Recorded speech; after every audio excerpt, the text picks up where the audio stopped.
Nothing I ever did was as important to me as the ability to give to another a bit of bread. And they said, "Thank you, Jesus. Thank you for that bit of bread, because that bit of bread is the trust on reality." I didn't say that exactly. That's what I heard. Because whenever I gave someone a bit of bread, or a kind word, or a thought of an idea that would help them to overcome some dread, they would say to me, "This is exactly what I needed to hear or receive." Because a bit of bread, you see, is the love on which we're fed. And so, people,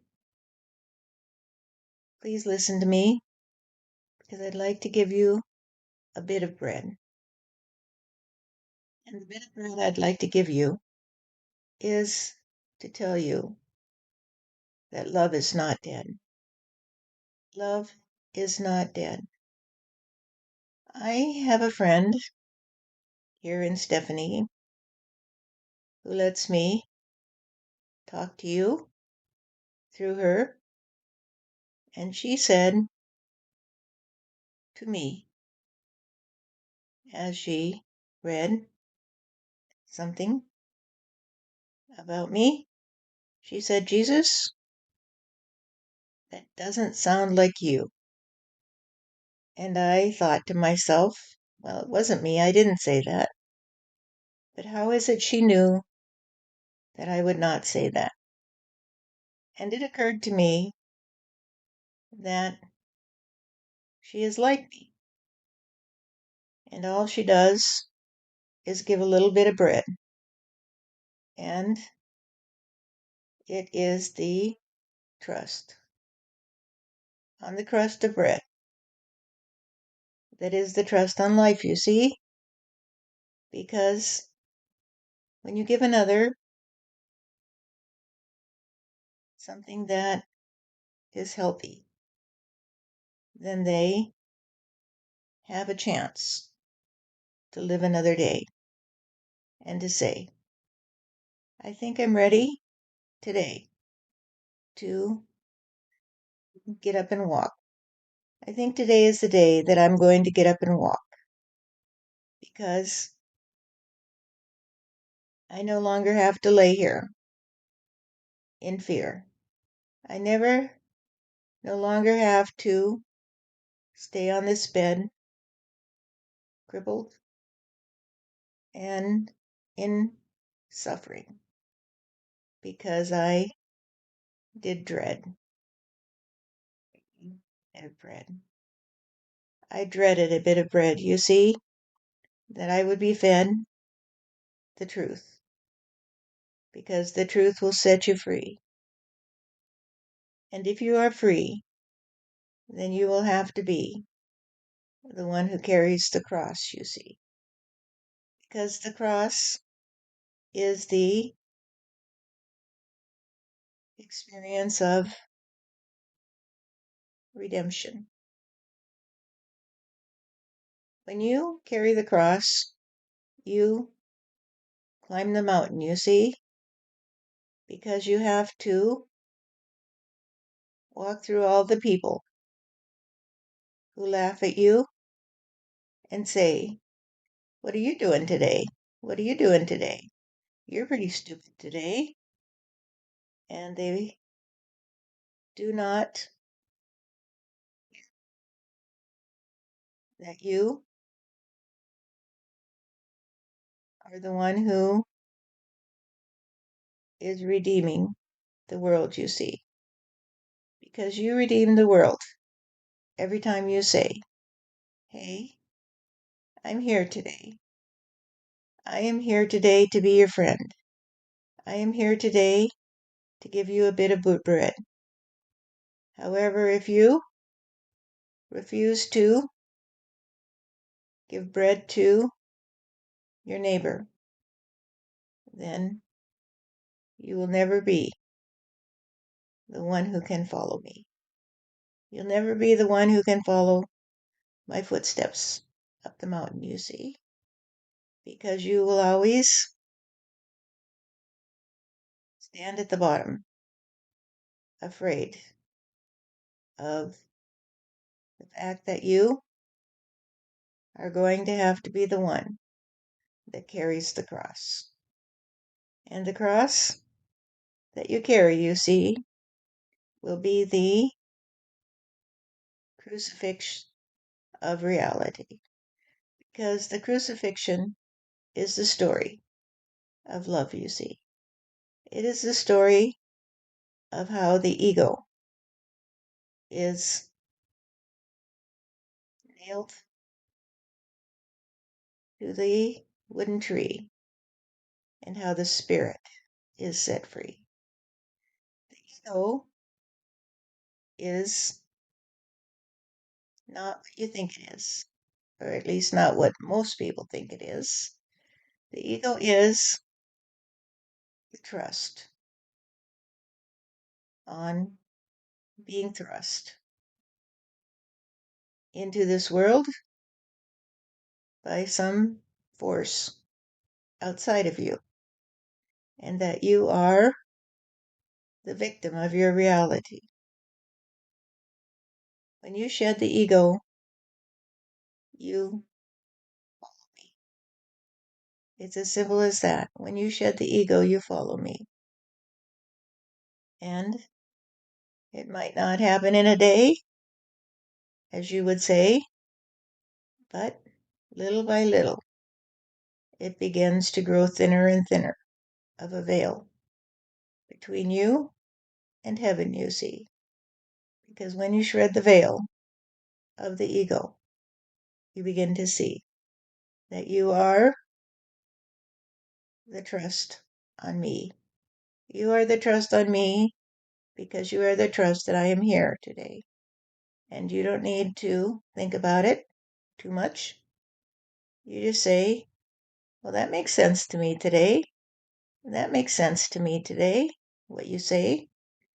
Because you see, when you shred the ego, you begin to think like me. And you say, I don't think you would say that, Jesus. I don't think you would say that. And the reason I don't think you would say that is because I wouldn't say it. And we think alike. We don't think exactly alike. We're not carbon copies of each other. It's not like that. But it's just to say that we have both carried the cross, you see. We have both been mocked. We have both had others say, well, you're pretty stupid today, aren't you? You weren't even smart enough to avoid having to be the one that had to carry the cross, you see, up the mountainside. And still, when you are ready, you will climb the mountain. And you'll no longer turn to others and say, hey, I need you to admire me today. I need your respect.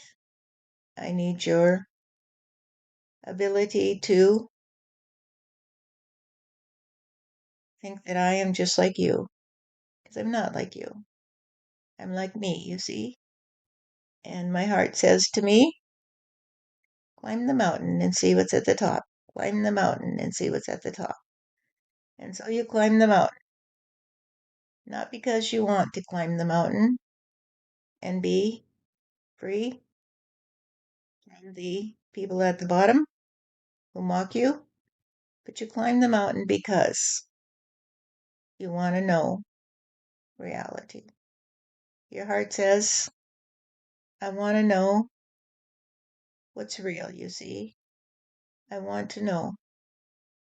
And I have a story to tell you today. And it's a story not about me. It's a story about my friend Stephanie. When she was a young girl or a young woman, about the age when you turn into a woman, she said, "God, I don't know if what they say is true, that there is a hell below and a heaven above. But I know this much.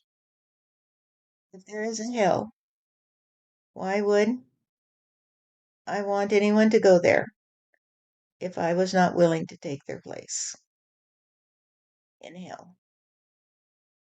And so she didn't worry about it anymore because she said, "I am not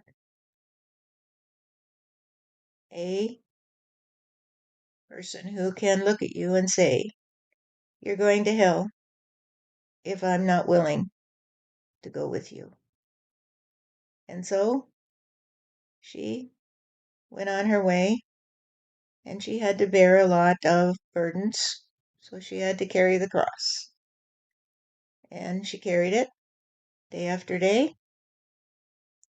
And she would say, sometimes, "I don't know how I can go on another day." But then she'd say, "All I need is a moment to catch my breath, and then I'll get up again. No matter how many times I get knocked down, you see, I will get on my feet again." And she did. And eventually she climbed the mountain and she came to see eternity. She saw it all laid out before her. And God said to her, "Now you are with me, my dear. Now you are with me because you climbed the mountain, because you did see that you could not ask anybody else to do what you were not willing to do. And so you're like me because I'm not willing to let anybody do anything that I would not do." And so, of course, that means that you carry God with you everywhere you go because God does know that God is no better than you. You cannot go to hell without God being in hell too. And so, if you want to drag God to hell, then He will go with you. And if you want to climb the mountain, then God will go up the mountain with you because God would not ask you to do anything that He is not willing to do. The love of another is the ability to say, "I am just like you. I am just like you. Therefore, I cannot ask of you anything that I'm not willing to experience," you see? And this came back to me the other day when somebody did say to Steph, "I have to tell you that you are a lost soul. You are too intellectual, you see." And Steph said, "Okay, I'm a lost soul. Then I'm a lost soul." Because she would not ask anybody else to do anything she was not willing to do. And if anybody could be lost, then she should be willing to be lost too. And she already knew it didn't matter because she'd already climbed the golden stair. She'd already climbed to the top of the mountain and she could stare down the side and she could say, "If I have to pay for telling another that they are a lost soul, then I have to pay. Why should I not be willing to do anything that another would do? If you would tell me that I'm a lost soul, then why should you worry that you will suffer for it? You will not suffer for it. You will be free because you see, if you tell me that I am a lost soul, then you will be the one who is lost, you see. And the secret here is that I already know that if you are lost, you are found. If you are lost, you are found. because you found the golden stair. You found the golden stair. The moment that you acknowledge that you are a lost soul, you find the golden stair and you begin to climb the golden stair. And you say, I want to be found. I want to be found. And then you will be found, you see? And so Steph didn't worry about it because she could see she had already climbed the golden stair. And therefore, if she said something to somebody else, she would be saying it to herself, you see? She knew that whatever she did or said to another, she had to be willing to have it done to her. And so if she says to someone, you are not capable of knowing what Jesus said, then she knew that she would have to have somebody repeat that back to her and saying, you're not capable of knowing what Jesus would say.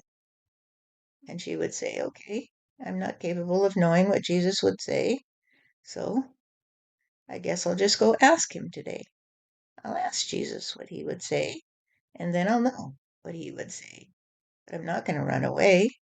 If you say to me, you can't know what Jesus would say, then she would say, that's okay. So I don't know what Jesus would say. Is there a particular question that you had in mind? And I'll ask him that and find out what he would say. And some people, if you said that to them, would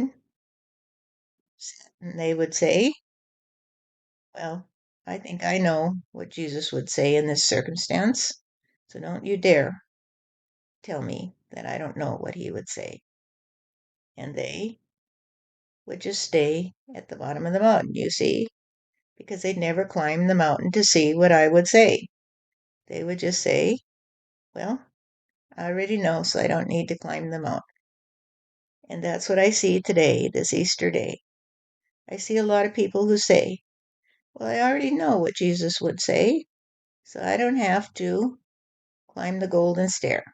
I don't have to be the one that will stare down the sides and say, hey, people down there, why don't you come up here? I'll just stay down here because I don't want to be the one that bears the cross. I don't want to be the one that has to carry the cross, you see, because I already know what Jesus would say, and I don't have to do what he did in order to think like him. I don't have to be the one that can see eternity. And so, for those of you who cannot comprehend how Steph can let me talk through her, it is so simple to her. She doesn't even have to question. She just says, Jesus, I think like you. I think like you. And I say, yes, you do. Yes, you do. You think like me when you say, hey, I like it this way. I like it this way. I like to be your friend, you see. I like to laugh with you and chat with you and talk with you and hear what you have to say. And if you say something to me that does not comport with what other people say that they know the way that you would think, then I say, well, works for me, Jesus, because it makes sense to me. And what they say about you and how you would think doesn't make sense to me. It does not make sense to me. It is not real, you see, because if it doesn't respond to the call of the wild, then it is not real, you see, because the call of the wild is the call from God that says, hey, here's the golden rope. Here's the golden rope. Just grab hold of it, my dear, and I'll pull you up here and we'll have a little chat. We'll have a little chat. And I will talk to you and I will say, I think like you too. I think like you too.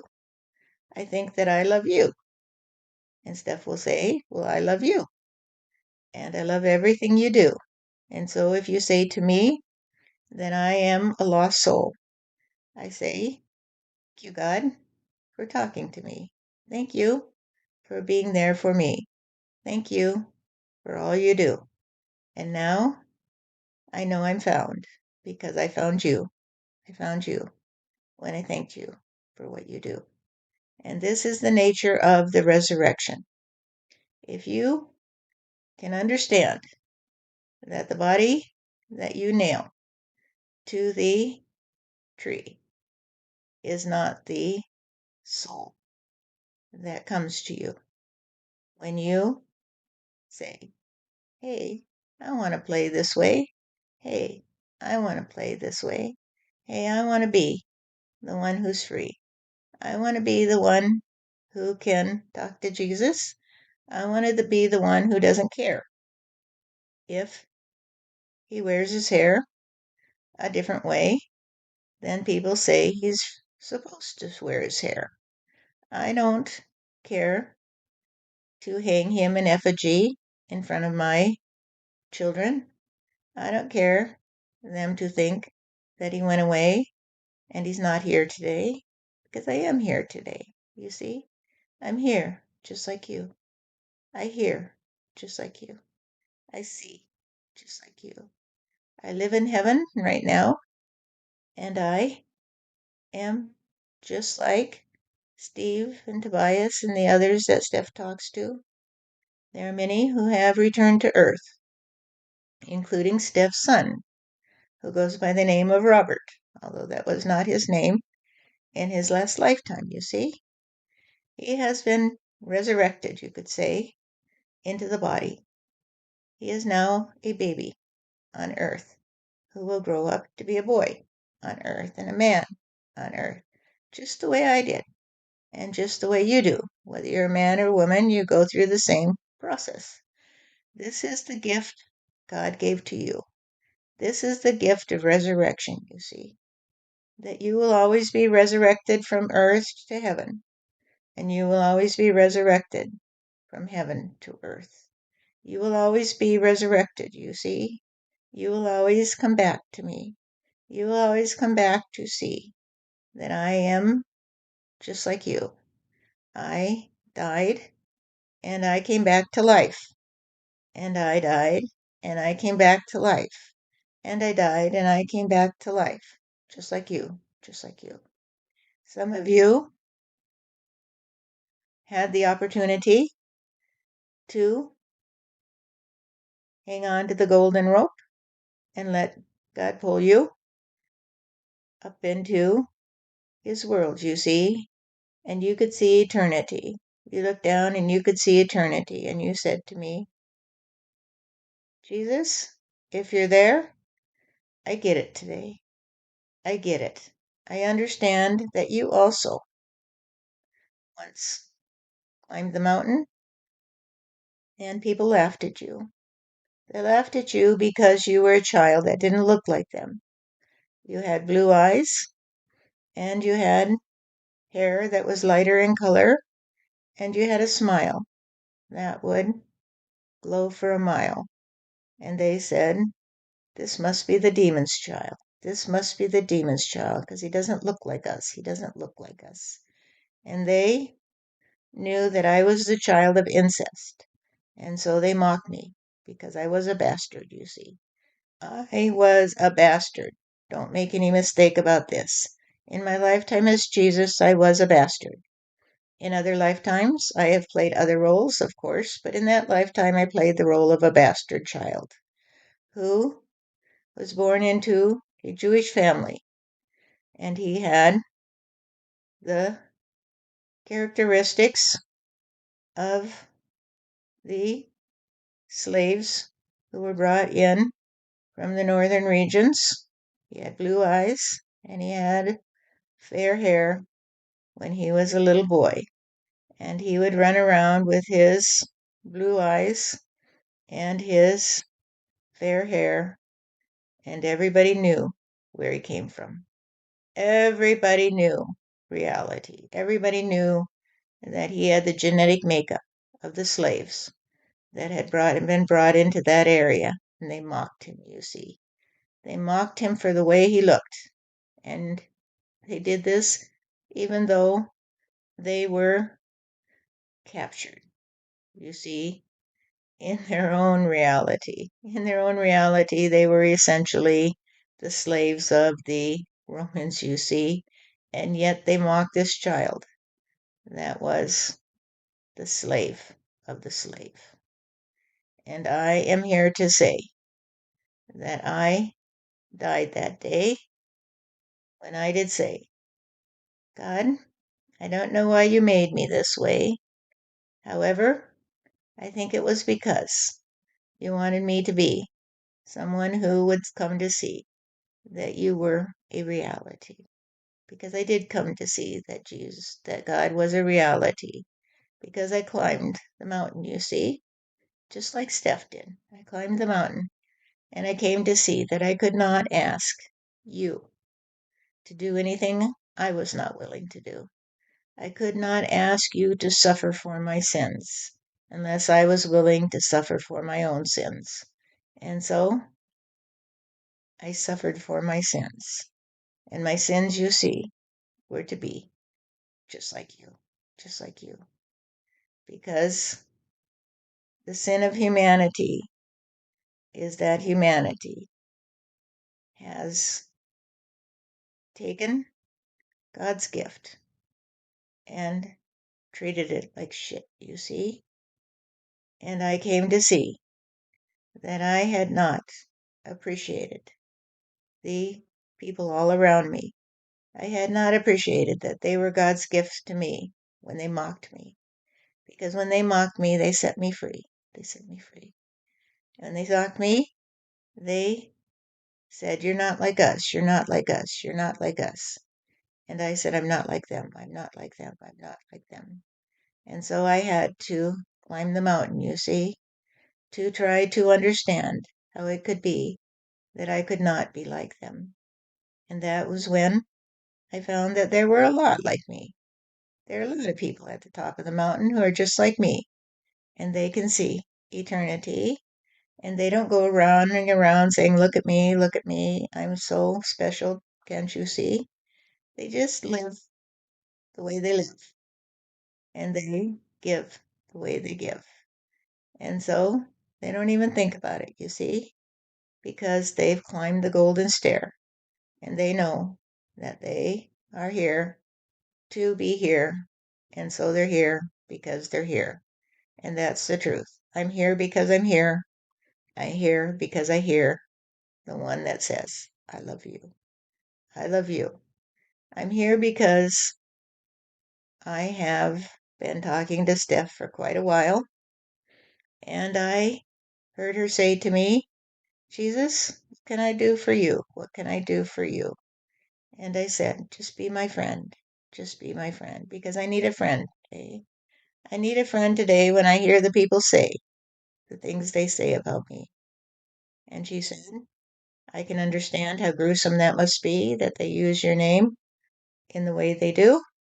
And I can see that you need a friend, and I will be your friend, Jesus. I will be your friend so you can talk to me. And gradually, I began to get the confidence, you see, to tell my truth through Stephanie, because she is willing to let me talk. And she didn't know all the things I've said. She didn't know that I was the child of incest, although she suspected that the whole virgin birth thing was to cover up reality. She didn't know that the experience I had when they took me off the cross was similar to her own experience when she drowned in a little pond on a winter day in the wilderness. She didn't know this, you see. She didn't know that God had it in hand, and yet she trusted on me to be me and to just tell it honestly. And that was the best gift of all, you see, that she trusted me to be honest about my own reality. And she trusts you to be honest about your own reality. And if you say to her, I hate you, she says, thank you for sharing your reality with me. Because if you hate another, it is your reality, you see. It has nothing to do with the person you hate. It has nothing to do with you if someone hates you. It has nothing to do with you. It is their own story, you see, of their own gory past when they can't figure out why they are stuck at the bottom of the mountain. And I climbed the mountain, and Steph climbed the mountain, and many others have climbed the mountain, and many are on the mountain today because Steph did say, hey, I don't play it the way other people play it. Just because they say it that way, just because they see it that way, doesn't mean I do. I just do it the way I do it and say it the way I say it. And because of that, there are people who have begun to climb the mountain, you see. It's not because of me. It's not because of me. It's because Steph said to me, hey, Jesus, tell me true. Can I do anything for you? And the things that she does for me, you see, are only the things she does for you because she's here to help you. And I'm here to help you. And Steve is here to help you, and Tobias is here to help you. Because, you see, she held out her hand to us and she said, I don't need to hang on to this stupid ego anymore because it just tells me that life is poor. And if life is poor, then I don't want any more of it. I don't want any more of it, you see, because I want to be rich in reality. And she is rich in reality because every day she gets to say, hey, how are you? What can I do for you today? How can I help you to help me, to help you to reach humanity? How can I help you, God, to see that I'm here to be me? I'm here to be me. I'm not here to help humanity. I'm just here to be me. However, I can help you, help me to help you reach humanity because you asked me to. You asked me to. I went up to the mountain because you asked me to. And I found you up above the clouds where you were waiting for me. And I came to see that God is the one reality, that God is the crowning glory of the story, and that I had to keep God in the equation because God is the equation. God is the equation, you see, people. God is the equation of the relationship between Steph and me, between you and Steph, between you and me, between everything you see. You have a relationship with everything you encounter in life, you see, because this is the reality that everything is relationship. Everything is relationship, including your relationship with God. Everything depends upon relativity. You see, there is relativity and there is relationship. And you are in relationship with me. You are in relationship with me. And if you stand at the mountain and look up at me and say, Jesus, I know what you would say about this. I know what you would say today, and I'm going to run away if you say anything different than what I already know. Then I say, that's fine, because I'll just do what you do. I'll just run away from you, because I haven't a clue how you could know what I think unless I think I know what you think. And I think that I know what you think because I was once you, you see. I was once a man like you who made fun of the people climbing the golden stair. I was like you, and I made fun of the people who were so intellectual, you see, that they would trust on the stars to guide them, that they would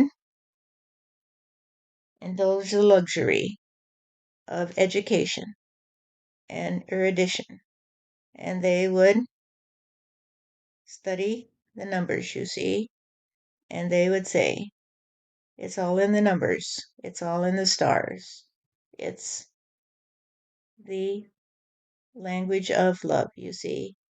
The language of love is science, and the language of love is philosophy, and the language of love is the way the children chatter with each other. The language of love is the sound of the breeze in the trees. The language of love is the sound of the bees as they look for the pollen. That will help them to find the honey, you see, because the sweet will always be hidden in a secret location where you will pick it up and spread. It's on your feet. So, what's on your feet today? What's on your feet today? That is what I ask. Are you standing in shit? Or are you walking up the golden stair? Or are you standing on a blade of grass that looks at you and says, hey, you, I know you. You've been this way before, and you don't even notice that it's the same blade of grass that you cut down with your mower, you see? Because the only thing that mattered to you was how you, the one who thought that you knew what I was thinking, and you knew what everyone else was thinking, and you knew that you were lost. You were so lost that you had to begin to see that you could come listen to me and begin to climb the mountain, because that little blade of grass said to you, I am reality. I am reality. If you trust on me, then you will trust on God, you see. If you trust on the blade of grass, you will see reality. But if you trust on what you think you know that I would say, then you are lost. You are lost. You are lost. So look at the blade of grass and look at your pillow and look out the window and see the world of reality. This is reality, people. It is reality. It is reality if you hear my words, because what you're hearing is reality. If you think that you are me, then perhaps you are. I can't say, because I don't know how you think, you see. I don't know what you would say to this message. I don't know, because I'm not you. I'm me. And I only know that those who have shred the ego so that they can see reality, can see what I can see. And so if they see a blade of grass and they say, I see reality, I hear the blade of grass say to me, God is true, God is true. And then I know that we are friends because I hear it too. I hear it too. And so I wish you a Merry Easter and a Happy New Year, because the year that's coming is going to be a new year, you see, for you, for me, and for Steph, you see, because we are in relationship. We are in relationship with one another, and every one of us that comes together only when we shred the ego and say, I want to be your friend today. I want to be your friend today. Please tell me what you have to say to me. And if you run away and you say, Oh, I cannot play anymore because I said something that makes me poor in spirit. Then just say, well, no problem today, because all I have to do is go up the golden stair. And I will stare down at the people below and say, I'm as foolish as you. I'm as foolish as you. And that means I'm as smart as you, because I am as good as the best of you, and I am as bad as the worst of you. Because you see, I see reality, and I see there's no difference. There's no difference between the best of you and the worst of you, because it's all God energy. It's all the trust on God, that God has it in hand, and that God's hand is in the glove today. God's hand is in the glove today, and it's come to say, I love you. I love you. Be true to you. Be true to me. Be true to life. Be true to everything you see, and it will be true to you. It will be true to you. Open your eyes and look around you and see reality. Open your eyes and look around you and see the truth. This is the meaning of open your eyes to reality. It means that you simply open your eyes and look at what's in front of you, and then you will know reality. It's not that complicated, you see. Open your eyes and look at the cup in your hand, at the television screen you're staring at the tree where the breeze does blow the leaves until they shimmer so. And this is reality. This is the truth. It's no more complicated than that. That's all there is. This is the resurrection of the spirit into the body. You see? The resurrection into the spirit, into the body, is the ability to see reality. The resurrection of the spirit into heaven from the body is the ability to get a rest, you see, and to say good night. I'm going to take a snooze and have my happy dreams. And when I'm ready to stick my hand back in the glove, it will be the hand of God, you see, that joins me and says, I'll go with you, honey. I'll go with you into the world you see.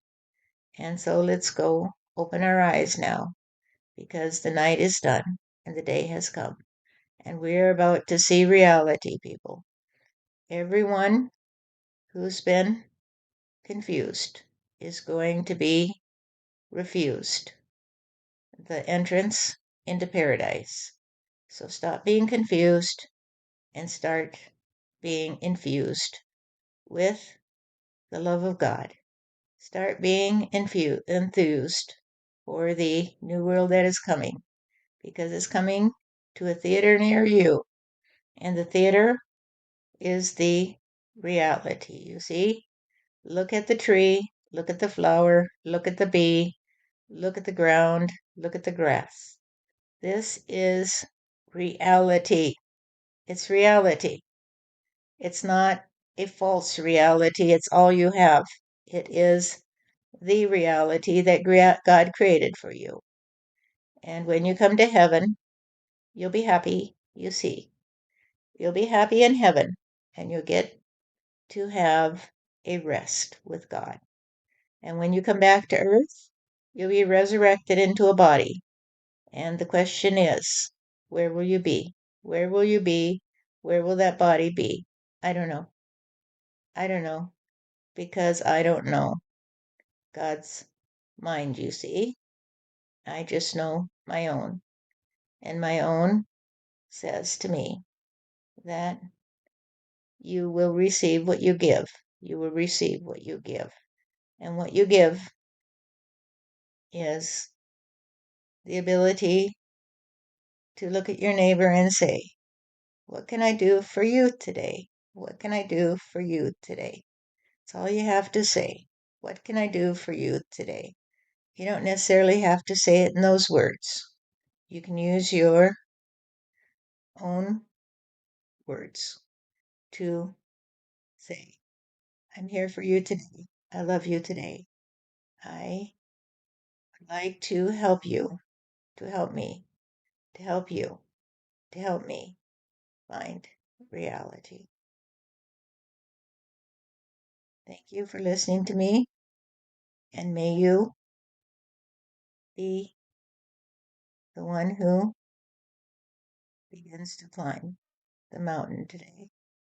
May you be the one who begins to see that you are a reality.